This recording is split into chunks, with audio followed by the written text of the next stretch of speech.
Hare Krishna, thank you so much for Jatinder Prabhu, Josh Prabhu, Vijayalakshmi Mataji, Neelam Mataji, Puri Mataji, I think is there as well, and Param Kuna Prabhu for joining for this morning Srimad Bhagavatam discussion. I'll share my screen and we'll read the verse for today. I will start. Okay. So hopefully you can see the screen. Okay. So we have the verse 3 times and then we can repeat. Brahmana uchuhu Partha Prajapita Sakshad Ikshvakur Iva Manavaha Brahmanya Satyasandhascha Ramo Dasharathiryatha Brahmana Uchuhu Partha Prajapita Sakshad Ikshvakur Iva Manava Brahmanya Satyasandhascha Ramo Dasharathiryatha Brahmana Uchuhu Partha Prajapita Sakshad Ikshvakur Iva Manava Brahmanya Satyasandhascha Ramo Dasharathiryatha. Would you like to chant?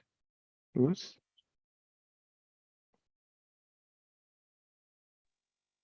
Hare Krishna.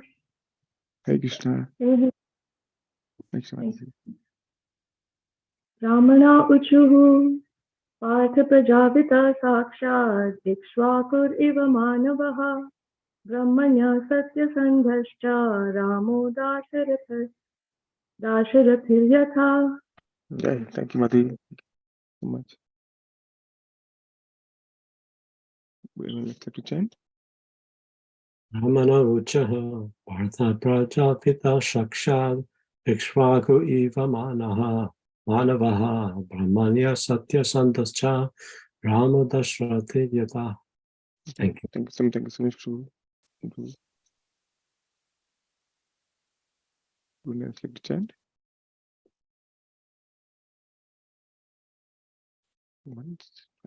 Okay. So we do the word to word, it's a translation and the purport. Okay. Word to word. Brahmana, the good Brahmanas, Uchuhu said, Partha, O son of Pritha, Kunti, Praja, those who are born, Avita, maintainer, Sakshat, directly, Ikshvaku Iva, exactly like King Ikshvaku, Manavaha, son of Manu, Brahmanyaha, followers and respectful to the Brahmanas, Satyasandaha, truthful by promise, Cha, also, Ramaha, the personality of Godhead Rama, Dasharatihi, the son of Maharaj Dasharatha, Yatha, like him. Translation interpreted by Divine Grace of H. Aravinda Bhaktivedanta Swami Shri Prabhupada Ki Jai. Translation. The learned Brahmana said, O son of Pritha, this child shall be exactly like King Ikshvaku, son of Manu, in maintaining all those who are born. And as for following the Brahmanical principles, especially in being true to his promise, he shall be exactly like Rama, the personality of Godhead, the son of Maharaj Dasharatha. Purport. Praja means a living being who has taken his birth in the material world. Actually, the living being has no birth and death. But because of his separation from the service of the Lord, and due to his desire to lord it over material nature, he is offered a suitable body to satisfy his material desires. In doing so, one becomes conditioned by the laws of material nature, and the material body is changed in terms of his own work. The living entity thus transmigrates from one body to another in 8.4 million species of life.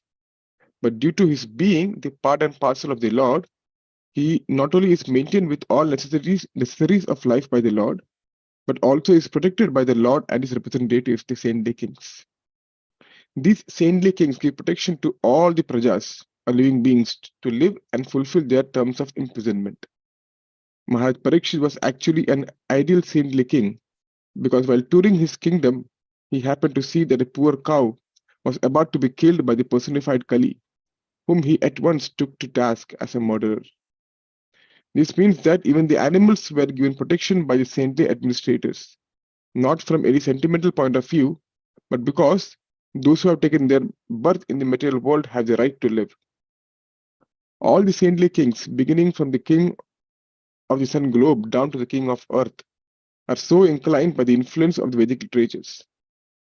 The Vedic literatures are taught in higher planets also, as there is reference in the Bhagavad Gita 4.1 about the teachings to the sun god Vivaswan by the Lord. And such lessons are transferred by disciplic succession, as it was done by sun god to his son Manu, and from Manu to Maharaj Ikshvaku. There are 14 Manus in one day of Brahma, and Manu referred to herein is the seventh Manu, who is one of the Prajapatis, those who create progeny, and he is the son of the sun god. He is known as Vaivasvata Manu. He had 10 sons, and Maharaj Ikshvaku is one of them. Maharaj Ikshvaku also learned Bhagavad Bhakti Yoga as taught in the Bhagavad Gita from his father Manu, who got it from his father, the sun god. Later on, the teaching of the Bhagavad Gita came down by disciplic succession from Maharaj Ikshvaku. But in course of time, the chain was broken by unscrupulous persons, and therefore it had to be taught to Arjuna on the battlefield of Kurukshetra. So all the Vedic literatures are current from the very beginning of creation of the material world, and thus the Vedic literatures are known as Apaurushaya, not made by man. The Vedic knowledge was spoken by the Lord and first heard by Brahma, the first created living being within the universe. Maharaj Ikshvaku, one of the sons of Vaivasvata Manu, he had 100 sons. He prohibited meat eating. His son Shashad became the next king after his death. Manu, the Manu mentioned in this verse as the father of Ikshvaku, is the seventh Manu of the name Vaivasvata Manu, the son of sun god Vivaswan, to whom Lord Krishna instructed the teachings of Bhagavad Gita prior to his teaching them to Arjuna. The Vaivasvata Manu had 10 sons named Ikshvaku, Nabhaga, Drishta, Sharyati, Narishanta, Nabhaga, Dishta, Karusha, Prashadra, and Vasuman. The Lord's incarnation Matsya, the gigantic fish, was invented during the beginning of Vaivasvata Manu's reign. He learned the principles of Bhagavad Gita from his father, Vivaswan, the sun god, and he re-instructed the same to his son, Maharaj Ikshvaku. In the beginning of the Treta Yuga, the sun god instructed devotional service to Manu, and Manu in turn instructed it to Ikshvaku for the welfare of the whole human society. Lord Rama, the Supreme Personality of Godhead, incarnated himself as Sri Ram, accepting the sonhood of his pure devotee Maharaj Dasharatha, the king of Ayodhya. Lord Rama descended along with his plenary portions, and all of them appeared as his younger brothers. In the month of Chaitra, on the 9th day of the growing moon in the Treta Yuga, the Lord appeared as usual to establish the principles of religion and to annihilate the disturbing elements. When he was just a young boy, he helped the great sage Vishwamitra by killing Subahu and striking Marija, the two demons who were disturbing the sages in the daily discharge of duties. Brahmanas and Kshatriyas are meant to cooperate for the welfare of the mass of the people. The Brahmana sages endeavor to enlighten the people by perfect knowledge, and the Kshatriyas are meant for their protection. Lord Ramachandra is the ideal king for maintaining and protecting the highest culture of humanity, known as Brahmanya Dharma. The Lord is specifically the protector of the cows and the Brahmanas, and hence he enhances the prosperity of the world. He rewarded the administrative demigods by effective weapons to conquer the demons through the agency of Vishwamitra. He was present in the bow sacrifice of King Janaka, and by breaking the invincible bow of Shiva, he married Sita Devi, daughter of Maharaj Janak. After his marriage, he accepted exile in the forest for 14 years by the order of his father. After his marriage, he accepted exile in the forest for 14 years by the order of his father, Maharaj Dasharatha. To help the administration of the demigods, he killed 14,000 demons, and by the intrigues of the demons, his wife Sita Devi was kidnapped by Ravana. He made friendship with Sugriva, who was helped by the Lord to kill Vali, brother of Sugriva. By the help of Lord Ram, Sugriva became the king of the Vanaras, a race of gorillas. The Lord built a floating bridge of stones on the Indian Ocean and reached Lanka, the kingdom of Ravan, who had kidnapped Sita. Later on, Ravana was killed by him, and Ravana's brother Vibhishana was installed on the throne of Lanka. Vibhishana was one of the brothers of Ravana, a demon, but Lord Ram made him immortal by his blessings. On the expiry of 14 years, after settling the affairs at Lanka, Lord came back to his kingdom, Ayodhya, by a flower plain. He instructed his brother Shatrughna to attack Lavanasur, who reigned at Mathura, and the demon was killed. He performed 10 Ashwamedha sacrifices and later on he disappeared while taking a bath in the Sharayu river. The great epic Ramayana is a history of Lord Ram's activities in the world, and the authoritative Ramayana was written by the great poet Valmiki. Jai. We'll say Mangalacharya verses. Om Ajnanatimirandasya Jnana. Om Namo Bhagavate Vasudevaya. Om Namo Bhagavate Vasudevaya. Om Namo Bhagavate Vasudevaya. Om Ajnanatimirandasya Jnananjanashalakayam Chakshurunmilitam Yena Tasmai Shri Guruve Namah. Shri Chaitanya Manobhishtam Sthapitam Yena Bhutale Swayam Rupa Kada Mayam Dadati Swapadantikam.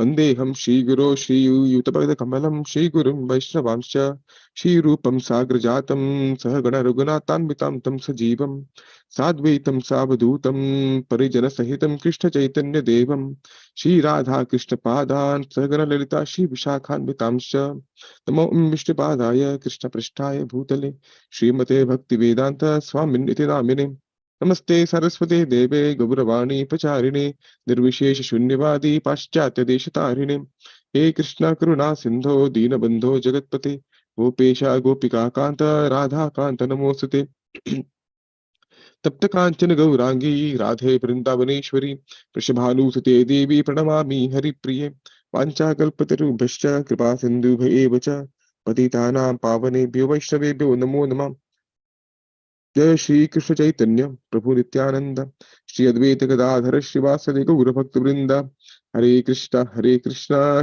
Krishna Hare Hare Hare Ram Ram Ram Hare Hare नारायणं नमस्कृत्यं नरं चैव नरोत्तमं देवीं सरस्वतीं व्यासं ततो जयमुदीरयेत् नष्टप्रायेषु अभद्रेषु नित्यं भागवत सेवया भगवती उत्तमश्लोके भक्तिर्भवति नैष्टिकी कृष्णाय वासुदेवाय देवकी नंदनाय च नंदगोपकुमाराय गोविन्दाय नमो नमः। श्री भागवतम की जय। श्री प्रभात की जय।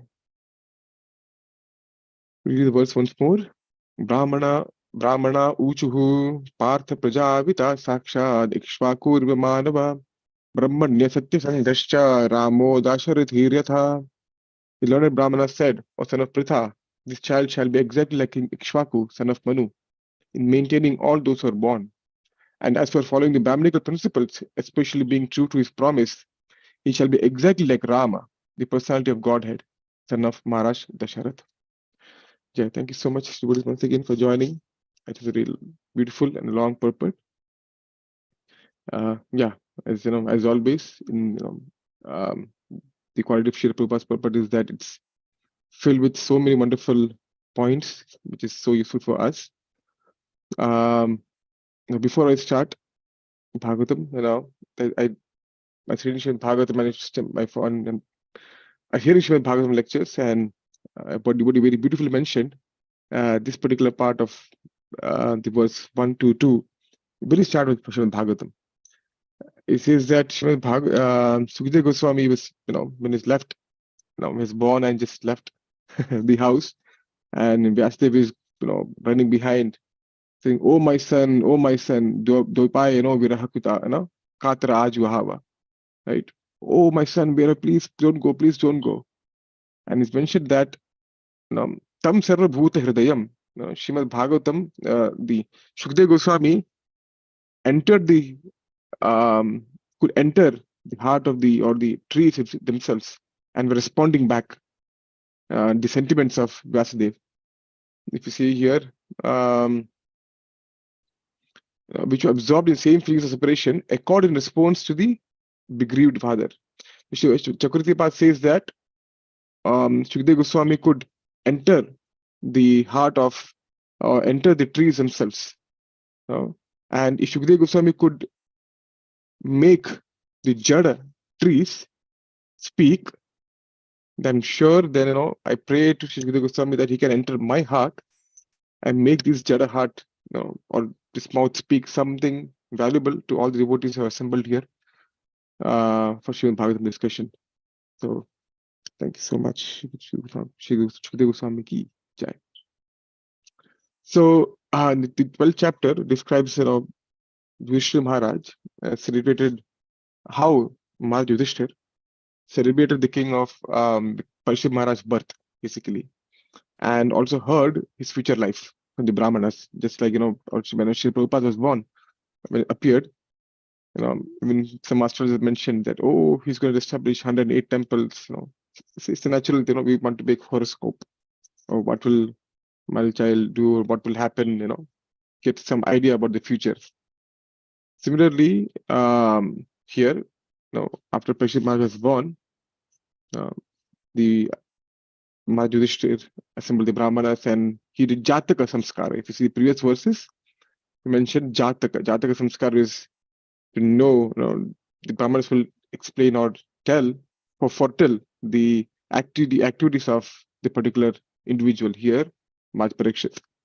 So that's the main thing or main theme of this chapter. And the Brahmanas, they never heard of such the rishis, right? The Shaunak, the rishis, they never heard of such a devotional king before, who saw Krishna in the womb and punished Kali. They were very excited or very eager to know about Maharaj Parikshit. If you remember, Sudha Goswami had promised to tell about Parikshit Maharaj's birth, but what happened, they took a detour. Prabhupada mentions in the first verse of this chapter, they took a detour, and they were sidetracked by the sweet narration of how Parikshit Maharaj was protected in the womb by Krishna, at the prayers of Queen Kunti, the passing of Bhishma Dev, that is the 8th, then the 9th chapter is passing of Bhishma Dev, then journey in the entrance to Dwarka, this 10th chapter, and Krishna's passion with the queens, and there's the 11th and 11th chapter is there, Krishna entering Dwarka, and then spending time or interaction between Krishna and the queens. So Shaunak Rishi, Shaunak Rishi basically, says, okay, let's come back to topic. We'll have to continue where we left off. We got sidetracked. If you could please continue. So desiring to hear about Parikshit Maharaj's birth, they again ask, specifically. So Maharaj Yudhishthir asked the Brahmanas in verse number 18, the previous verse. He asked, oh great souls, will he become as saintly a king, as pious in his very name, and as famous and glorified in his achievements as others who appeared in this great royal family? So in his lineage family, there are many wonderful, great kings. Will he be, like them? Will he inherit some qualities? Will he increase the fame of the family, or the fame of the family of the lineage by doing wonderful achievements? Could you please tell me? That was the question of Maharaj Yudhishthir, right? It's just like, in a forest, if you have one flower, right, it's enough to make the entire forest smell good, right? So beautiful, one flower, one very fragrant flower is enough. So if somebody with a good character, good quality, appears in the family, then everybody benefits, not just the family, but the society itself benefits. And especially, that's true, especially if it's a leader. Here is the Prajapati. Praja, I mentioned, means a living being. Prajapati means a master of the Praja, right? Prajapati. So these few verses, starting from this verse, going down some more further down, it will explain the qualities of a leader. I was hearing Rompat Maharaj lecture, and he was mentioning these are the qualities of a leader, starting from this particular verse, right? And so the question Yudhishthir asked, will he be as great as the kings of the lineage, right? That's a very general question. And the Brahmanas, they start giving specific names, just like Krishna says, of the mountains and the Himalayas, of this and that. Similarly, the Brahmanas are saying of the person who maintains all those are born, he will be like Ikshvaku, son of Manu. Of the person who follows his Brahminical principles, especially being true to his promise, he'll be like Lord Ram. Just like, similar to what Krishna mentioned in Bhagavad Gita, in that, the opulences he mentions, he's similar to that, in a parallel way. The qualities of Maharaj Parikshit is mentioned here, comparing, or say, giving talking about other great personalities. We say, right, oh, he's as tall as a giraffe. giraffe is the tallest animal, right? So to tell about how tall, to give an indication how tall the person is, we give a comparison of we have some reference point. Similarly, how great Maharaj Parikshit is being described here in this particular verses.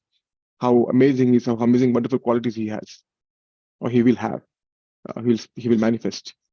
So in 112.4, in the fourth verse of this particular chapter,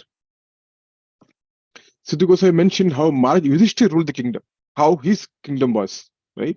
Emperor Yudhishthir, Sri Shuddha Goswami said, Emperor Yudhishthir administered generously to everyone during his reign, was exactly like his father, and he had no personal ambition and was freed from all sorts of sense gratification because of his continuous service unto the lotus feet of Lord Sri Krishna. Right? This is how he ruled, without personal ambition. His duty, and he has been given the duty to rule over the kingdom, and in a just way. He is Dharmaraj, so there's no personal agenda for him, and he was the only thing he wanted or he was doing was continuous service into the lotus feet of Lord Sri Krishna, right? And I was looking at one particular verse in the 15th chapter, 538. Shri Prabhupada mentions some things, right? Wrong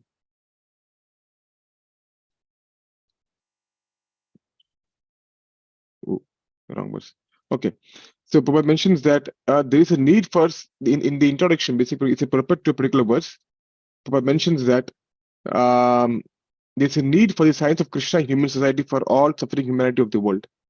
And we simply request the leading personalities of all nations to take the science of Krishna for their own good, for the good of society and for the good of all people of the world. So the Mahabharata war was orchestrated so that Maharaj Yudhishthir could be installed as the king, because Krishna wanted a devotee, a dharmic personality to be the king, because then the king would be able to spread or influence people to follow in the same way. Right? It's like he is a role model for the praja, the living entity, or the people living in his kingdom. To nowadays we have all this stars, Hollywood, Bollywood stars. If they make, sometimes they create, very fancy haircut, and within a month or two, you can see people start following those haircut. They're just imitating the the activities done by the role models, right? So if a great person follows a particular thing, Yajat Achariti Shreshtas, the common men follow, right? Similarly, Prabhupada wanted the great leaders of the leaders of the nations to adopt this particular mode of Krishna consciousness, so that it will become easy for the people in general to follow. This great person is following this particular lifestyle or philosophy. Then there will be something in this particular philosophy, right? Let's take a look, right? That will give an impetus for them to to start to look into this particular philosophy. So Prabhupada mentions in the fourth verse, as I mentioned, slow here, and fourth, right? The king is basically who? The representative of the Supreme Lord. The king is mentioned as the representative, mentioned here, yes, this verse. It's a need, right? So Prabhupada mentions that the king is a representative of the Supreme Lord. Right? It's very similar thing was mentioned by Shri Rupa Goswami. The king was speaking to Shri Rupa Goswami about Mahaprabhu had entered Ramakeli, and he was chanting and dancing, and this king came to know, I've heard something, some saintly person coming. So he was asking about Chaitanya Mahaprabhu, and he mentioned in Chaitanya Charitamrita, Madhya Lila, chapter 1, verse 178, he says, Tumi Naradhipa ho Vishnu Amsha Sama. You are Naradhipa. You are the Adhipa, you are the Adhipati, you are the leader of Nara, of humans. And how Vishnu Amshasama, or the representative of the Supreme Lord, Rupa Goswami mentions, right? And in Mahaprabhu mentions in Chaitanya Charitamrita again, this famous verse, Naham Viprocha Narapati Rinapi Vaishyu Na Shudro. The word used for Kshatriya is Narapatir. Again, right? The master of the Naras, of the humans, of the one who is leading the humans, basically king of the humans, or the master, right? So the king has the position of being the representative of the of Krishna, of the Lord, Supreme Lord himself, right? And that's one particular point of that, the importance of the king. And in verse number 17 of the same chapter, the 12th chapter,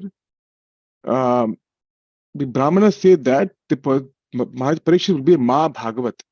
If you see this particular verse number 17, the word used by the Brahmanas is that he will be a Maha Bhagavato Mahan. He will be a first-class devotee of the Lord. Right? So that's the quality of Maharaj Parikshit. He said he will be Maha Bhagavat. Right? And this particular statement is corroborated in the 16th chapter, first verse. How? If you see here, this is what Goswami is saying. O learned Brahmanas, Maharaj Parikshit then began to rule over the world as a great devotee of the Lord.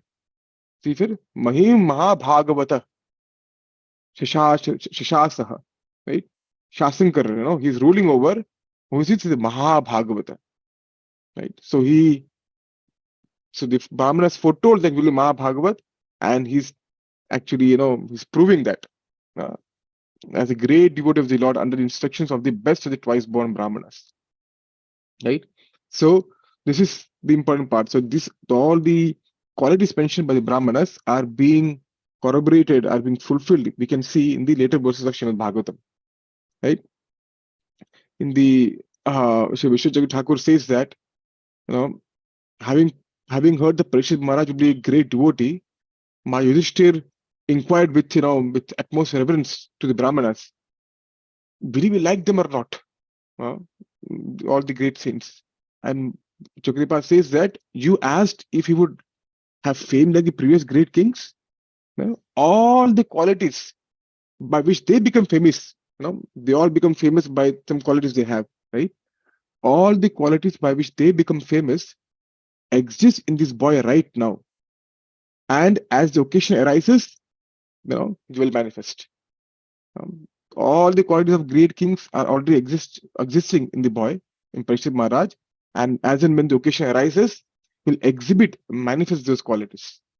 Chakravarti says, therefore, they were not equal to him. This is what they were. They're not equal to him. In sense, he is much more greater than them in that sense, because he has the qualities not just one person, but many people in them. Right? That's a wonderful Maharaj Parikshit is. Right? And something very similar was happened in the episode of Maharaj Prithu. Right? Maharaj Prithu, last time, Radhagud Mati very beautifully described the activities of Maharaj Prithu. And in verse 22, King Prithu actually near the end of the chapter, in the 4th canto, Maharaj Prithu is saying that, the Suta, the Magadha, all the different devotees are offering prayers, praising Maharaj Prithu. He has just been enthroned. And they are sharing that, oh, you'll be like this, you are like this, you are like this.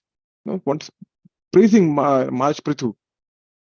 Then he says, why are you praising me? I have not even done any of these things which I mentioned. I have not done any of these things which I mentioned. Why are you praising me? Better you offer to someone else who has actually done it. Right? So in the commentary of the particular verse, Chakravarti says, O ocean of qualities, all these qualities will become manifest in you clearly in the future. Knowing that, we praise you.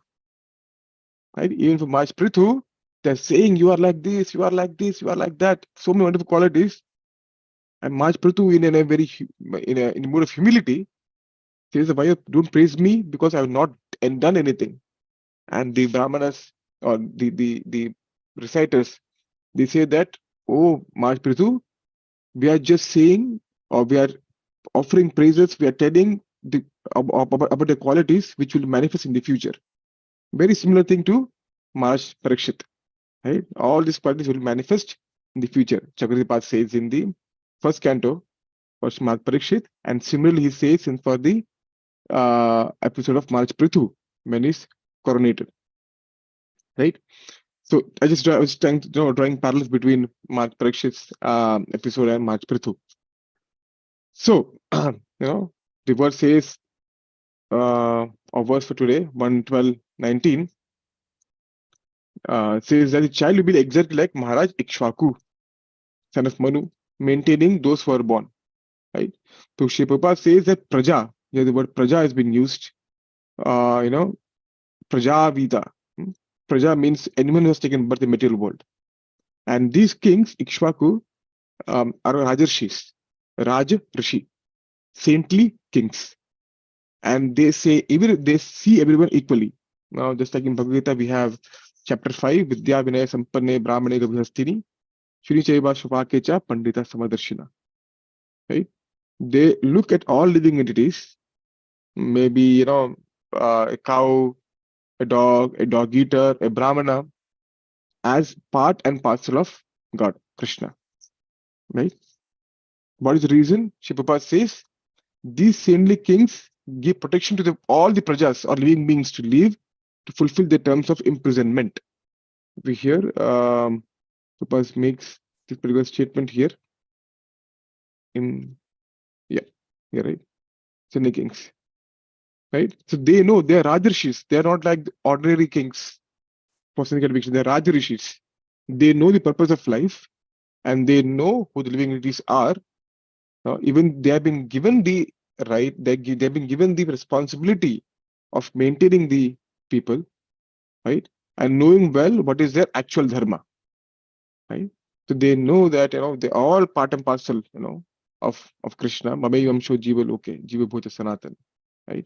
And the king used to used to rule in such a way that it will help progress the people in the spiritual life, not just dharma, artha, kama. Not just that. That was there, of course, right? But the main intention was to help them grow in the spiritual life. And when I was researching about this, Maharaj Ikshvaku, I found that Maharaj Ikshvaku's name is mentioned in Bhakti Rasamrita Sindhu. And it's like, wow, okay, that's nice. In third, in the Western Ocean, second chapter, verse 97, in regarding to one of the qualities of Uddipana is Utkantha, longing for meeting. An example was given Narasimha Puran by Sri Rupa Goswami. He says King Ikshvaku, because of his extreme attachment. See, he is not just Rajarshi, he is pure devotee. He's a wonderful devotee of the Lord. The verse, the translation goes like this: King Ikshvaku, because of his extreme attachment to the Lord, developed great rati, attachment for the black cloud because of its color, the Krishna Shar deer because of its name, and the lotus which resembled Krishna's eyes. See, he was so attached because it reminded him of the Lord. The black cloud reminded him of the Lord. Krishna Sar deer. The deer name is Krishna Sar. The name Krishna Sar, because of its name, and the lotus because it resembled the eyes. Ambujanayana, Padmanayana. Right? So that's what mentioned in the verse. And so Ikshvaku had that rati, he had that attachment, that much attachment to the Lord. So he was not just any king, the Rajarshi with deep attachment towards the Lord. Right? So Chiba mentions that the king is the protector of the helpless citizens, and the welfare, peace, and prosperity depend on him. It's mentioned in the second verse of the 12th chapter by Sri Prabhupada, that the king is the protector. Right? Kshatriya means Shatatrayati iti Kshatriya. Kshatriya means anything, any harm, protecting from any harm. Right? One who protects from any harm is a Kshatriya. Right? So mentions that the Yes, the king is the protector of the helpless citizens, and the welfare, peace, and prosperity depend on him. Right? This is the duty of a king. Right? So the kings are maintaining everyone, not independent that not like King Mena. Right? King Mena was like, "Huh, who is Vishnu? I am the one. I am the Lord. I am maintaining. I am this. I am that." Not with that attitude. Right? He was following the footsteps of his great precedents, of his great father, basically, right? Of his great lineage, not being not for self-aggrandizement, not for self, praise, basically, just following the footsteps of the great devotees in his line of his father, and then ruling the kingdom in that particular way. So making sure that society is progressing materially and spiritually, right? But when there is so even though there's Rajarshi, there is saintly, but when there was a need to cut down the elements in society, those who are disturbing natural peace or basically progress in spiritual life, they actually use force. Now, just imagine, would we want a policeman, a non-violent policeman? No, we wouldn't want that, right? Police supposed to exert force when required, right? A non-violent police person is not useful at all. That's like at all, right? So, Srila Prabhupada says that in the 16th chapter, verse 22 of the first canto. I'll just read the part of the purport. Prabhupada says, the so-called administrators are all untrained in the affairs of a Kshatriya. The Kshatriyas are meant for administration, as the Brahmanas are meant for knowledge and guidance. The word Kshatriya Bandhu refers to the so-called administrators or persons promoted to the post of administrator without proper training by culture and tradition. Even before a king used to get ascended to the throne, they used to go to the Gurukul, practice serving the Guru, learning qualities, learning the scriptures, knowing, understand what it means to be a king. Right? Just like the Prachetas were sent by their father, King Prachini Bharhi. Before you start ruling the kingdom, go, do penance, do austerity, get ready to take the position of a king, right?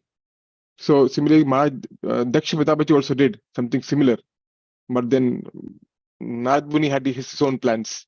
He converted everything to Brahmachari, right? But then he also mentioned that before you ascend to the throne, you should perform Brahmachari, you should practice Brahmachari, you should serve the Guru, go to Gurukul, practice, learn scriptures, and know what it means to be a king, right? But the so-called right now, what the trading, the scenario as of now, Prabhupada says, nowadays they are promoted to such exalted posts by the votes of the people who are themselves following the rules of regulation of life. How can such people select a proper man when they are themselves following the standard of life? Therefore, by the influence of age of Kali, everywhere, politically, socially, or religiously, everything is topsy-turvy, and therefore, for the sane man, it's all regrettable.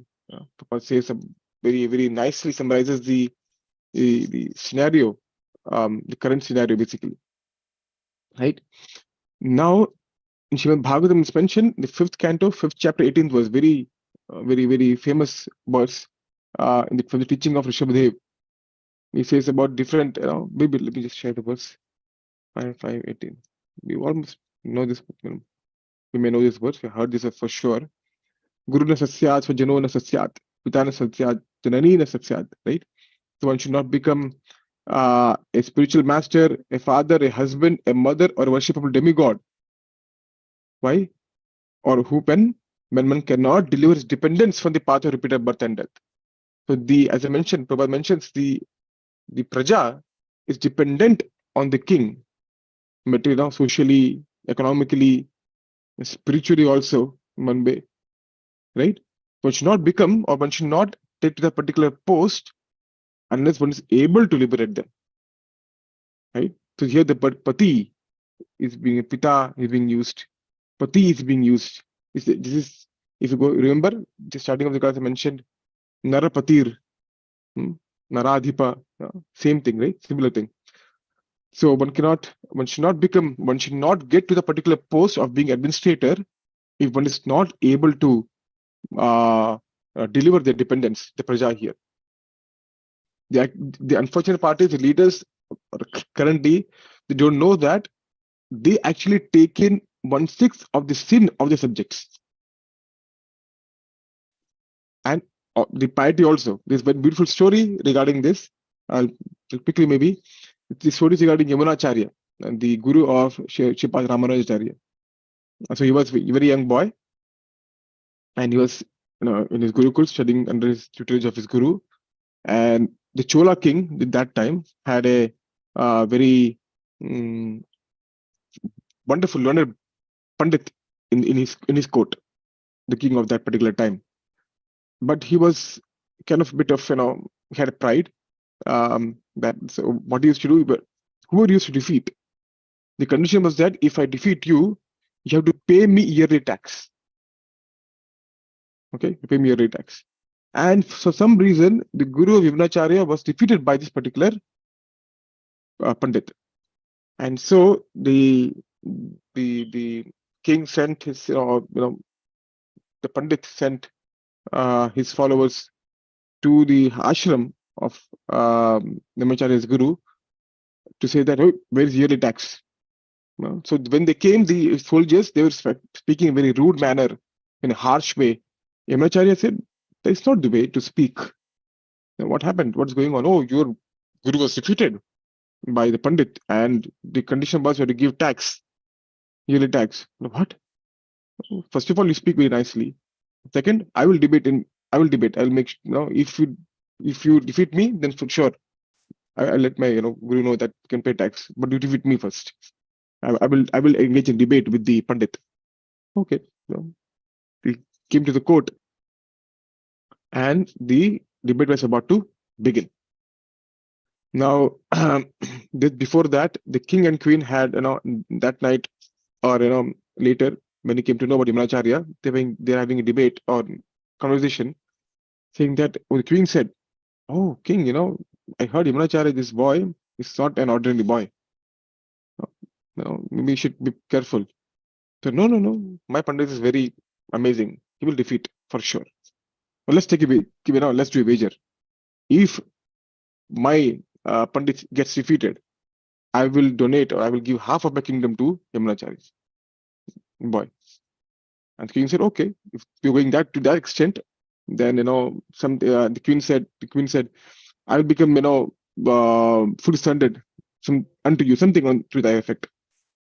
But okay, and now the current scenario is the Pandit is there, Yamunacharya is here and debating, and the Pandit is asking questions, and Yamunacharya is answering. And Yamunacharya says, "Oh, you think I'm a boy, small boy? That's why he's asking simple questions. Ask some more difficult questions." And he said, "Okay, being arrogant, I will show you." He starts asking difficult questions, and Yamunacharya is able to answer with such fluency, with such ease. And Yamunacharya said, "Now it's my turn to ask questions.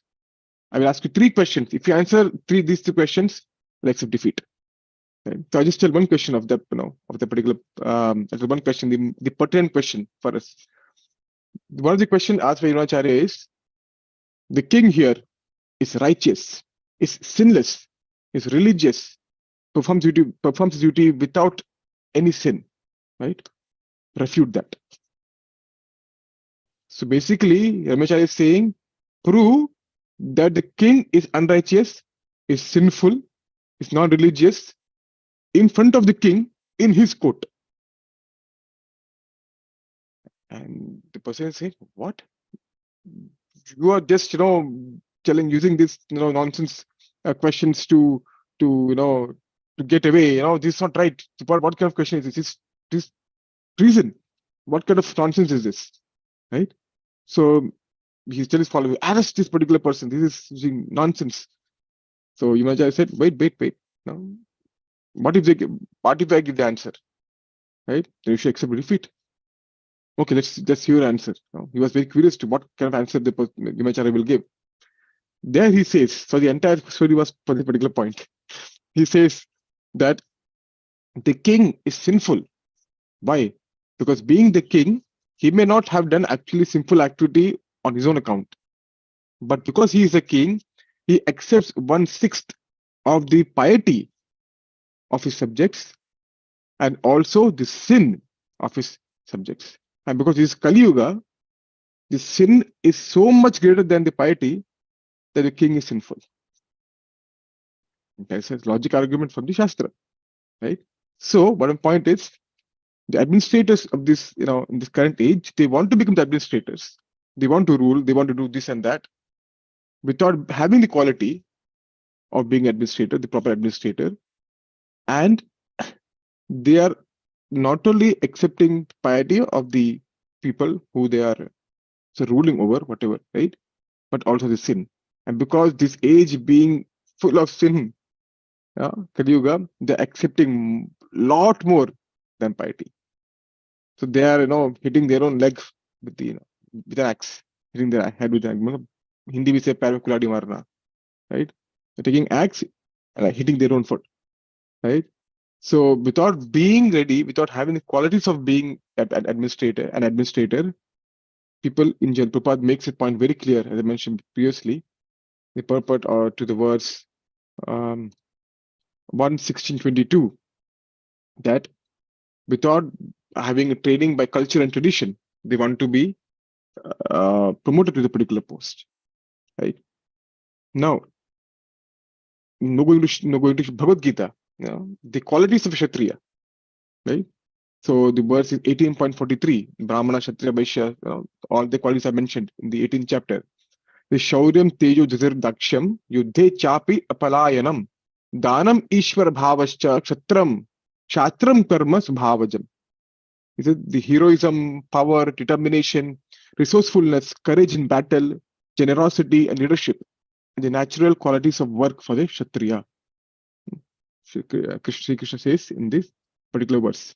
And the beautiful commentary by various acharyas. I'll just read the commentary from Sridhar Swami. He says that the heroism, except Danam, liberality, or leadership, right? Everything is Rajoguna.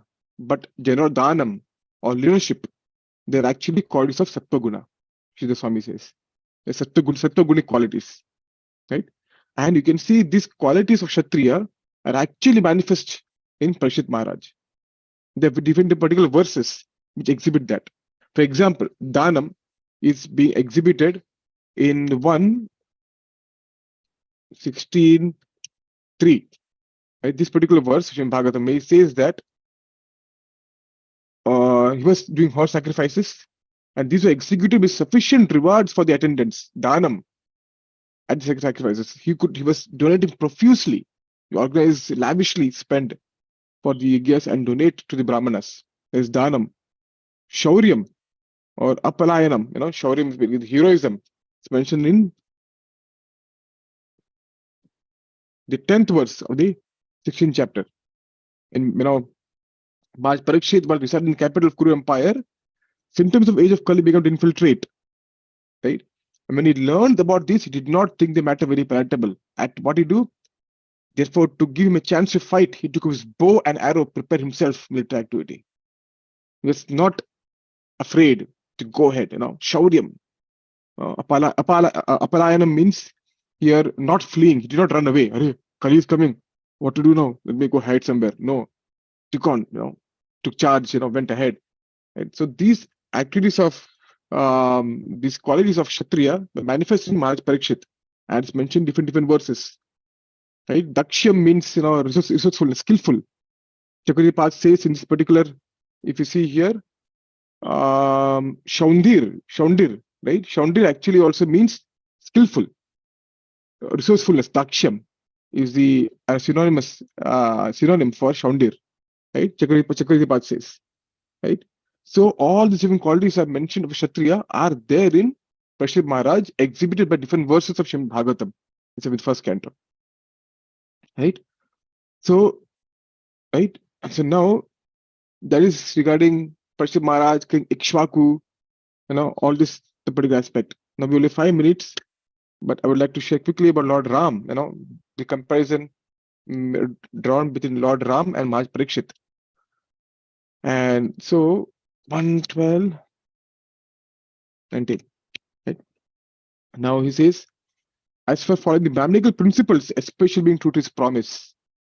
Now since Lord Ram's name is come, right? So Lord Ram gave his promise to go Manavas. Right? Lord Ram was promised or was told to go to Manavas, to go to the forest by his Maharaj, by his father Maharaj Dasharath. And Lord Ram, once he promised, he said, yes, father, I will go. And that's it. It's like a line on the stone. That's it. Nothing can change. Right? So he did not say, why now? Why are you doing this? I was just about to get, to the throne. Father, why are you doing this? No. According to Vedic injunctions, it's actually disrespectful to talk back to elders. Just accept it as it is. Lord Ram followed exactly, what he told. Father said, you have to go to forest, they were a very heart-wrenching way, as you desire. Just went. Nothing. Right? So Prabhupada in the purport summarizes the entire Ramayana very beautifully in these two paragraphs. Very beautifully he summarizes. So I thought of, okay, why don't we take two verses that these two are called Ek Shloki Ramayana. Right? I thought, okay, why don't I'm getting a chance to speak about Lord Ram. Let's just use this opportunity to speak two verses about Ek Shloki Ramayana. The first verse is Ado Ramat Povanadi Gamanam Hatva Mragam Kanchanam Vaidehi Haranam Jatayu Maranam Sugriva Sambhashanam Bali Nigrahanam Samudra Taranam Lanka Puri Dahanam Paschat Ravana Kumbhakarna Hananam Etaddi Ramayanam. Very beautiful verse. Ado Ram Tapovan. Once when Ram was sent to the forest, he chased a deer. Meanwhile, Sita was kidnapped. Jatayu was killed. The discussion and planning with Sugriva for the war. Sugriva Sambhashanam. Bali Nigrahanam. Bali was killed. Samudataranam, across the ocean. Lanka Puri Dahanam. The Lanka was burnt. Paschat. Ravana Kumbhakarna Hananam. Ravana Kumbhakarna was killed. That is Ramayanam. And Sita was rescued. That is Ramayanam. Very beautifully in one verse. Right?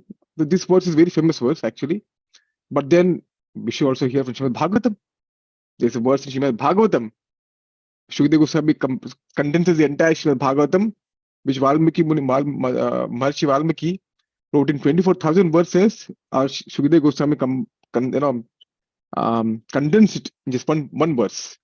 It comes in 9th canto, chapter 10, verse 4. And this verse is in the meter Sraddhara. Is same as Vandeham Shri Guru Shri, same. So I'll sing that. Guruvarthe takte rajyo vacharadanovanam patma padbhyam priyaya pani sparshakshamabhyam vrijita patarujo yo harindranujabyam vairupyakshurpanakhya priya virahurusha rodpita bhru vijrambha trasta birbhadda sethu khaladabadahana koshalendro batanna. So it says here, this is a word here, Guruvarthe takte rajyo. For the sake of keeping the promise of his father. For the sake of keeping promise of his father, he kept the promise of going to the forest indefinitely without any talk back. Nothing. He just went. And went to the forest, and his father died of separation. Dashrath's father died of separation from Lord Ram. And Bharat was so distraught, he was so angry at his mother and Manthara. Right? Finally went with banner, full entourage to the forest. And Bharat's anguish is so, in Ramayana, is so detailedly mentioned. What Bharat actually did during the 14 years. Absolutely unimaginable. So when Bharat was coming to the forest, Lord Lakshman was sitting on the top of the tree trying to see what's going on. If someone's is scouting basically, and he saw the banner of Bharat coming into the forest, and he immediately got down and said, I think Bharat is coming. He might fight you. Lord Ram said, no. came for very benevolent reasons, not fight. And came finally, Bharat asked, where is, have you seen Lord Ram? Have you seen Lord Ram? Asking people in the forest. Finally came and fell at the feet of Lord Ram, right? And said, please come back. The throne is yours. Please come back.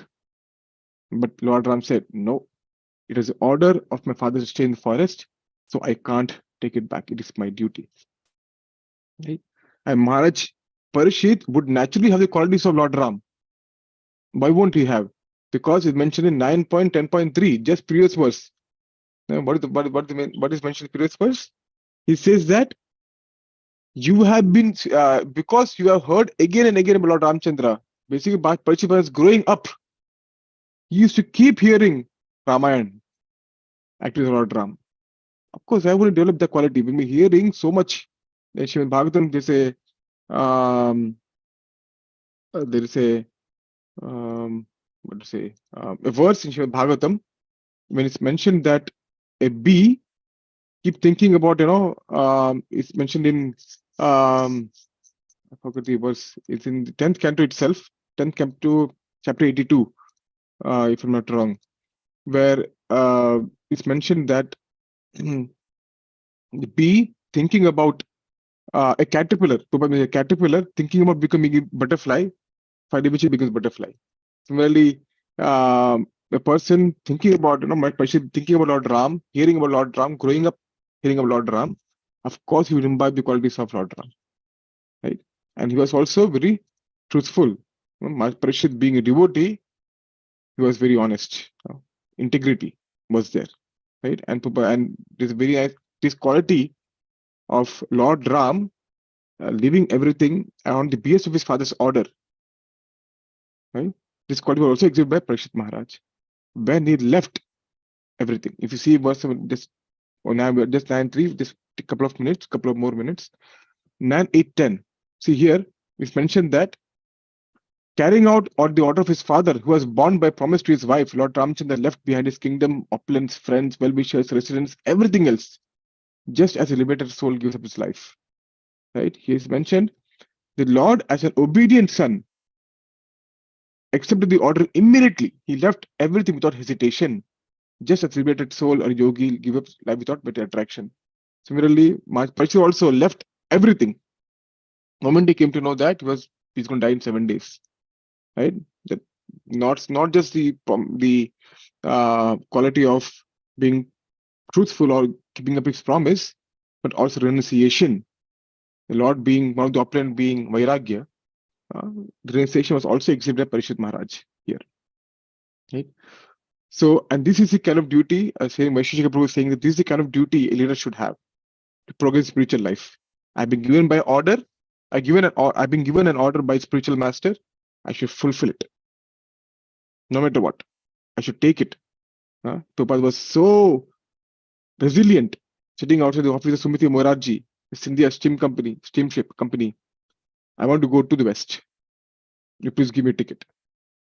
Sumiti Morarji says in her words, old man, you will die. For this, doesn't matter. I'd fulfill the order of a spiritual master. Right? So these are the qualities what Ram showed us and Ram showed us, and these are the qualities Mark Parishit, right, has Brahmana said. So these are some thoughts regarding this particular verse. Of course, there's so many wonderful points, especially starting of this purport. So many wonderful points is mentioned, but yeah, we have a limited time. So please forgive me if it was all over the place, but if anything good came out of it, it's all the mercy of Srimad Maharaj and Sri Prabhupada. And please we offer corrections, suggestions, everything. Thank you so much. And reflections also. Bhagavad Gita, Bhagavatam ki jai, Sri Prabhupada ki jai. Hare Krishna. Thank you very much, Dr. Vilas Prabhu, for speaking on this verse with a very long and wide purport. It's very difficult to what to speak. So yeah, but you did a very nice job and painted the broad picture and the essential message of the verse very concisely. So thank you for doing that. And reading Bhagavatam and the Shastras requires effort. And to do that in a pure way is wonderful. So would anybody like to, does anybody have questions or comments, reflections?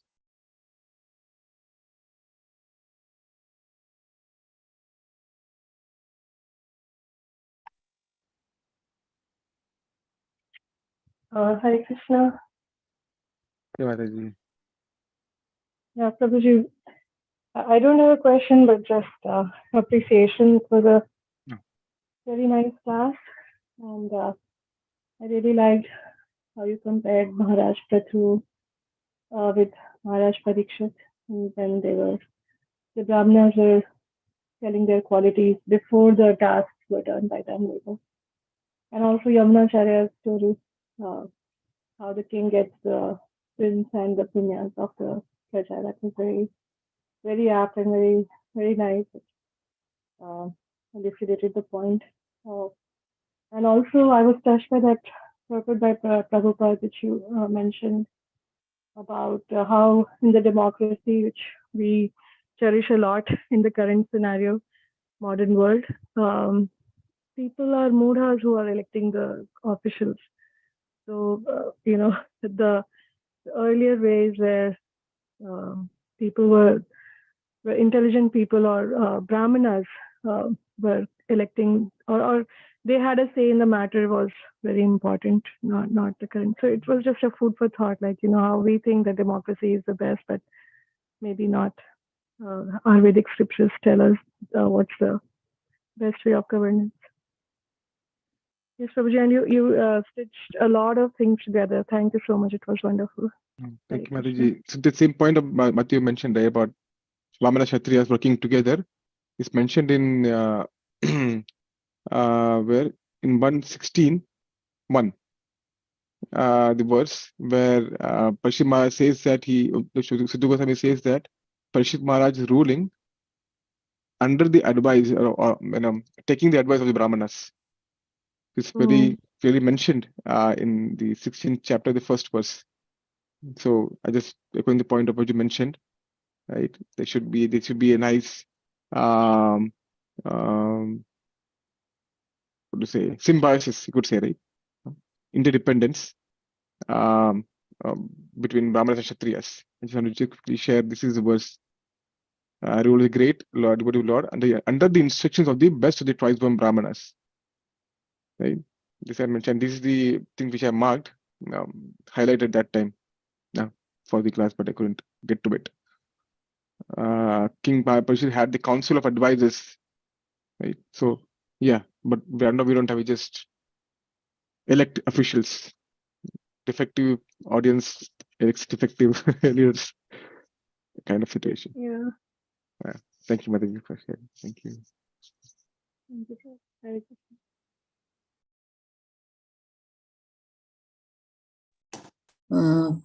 Hare Krishna. Thank you, Prabhuji. Mataji. You narrated very well about Ishwaku, Vamsa, and Praja. At that time, that Rajas and Brahmanas, it is a very important message that matter. Hare Krishna. Hare Krishna. Hare Krishna, Mataji. Thank you, Mataji. Thank you so much. Thank you.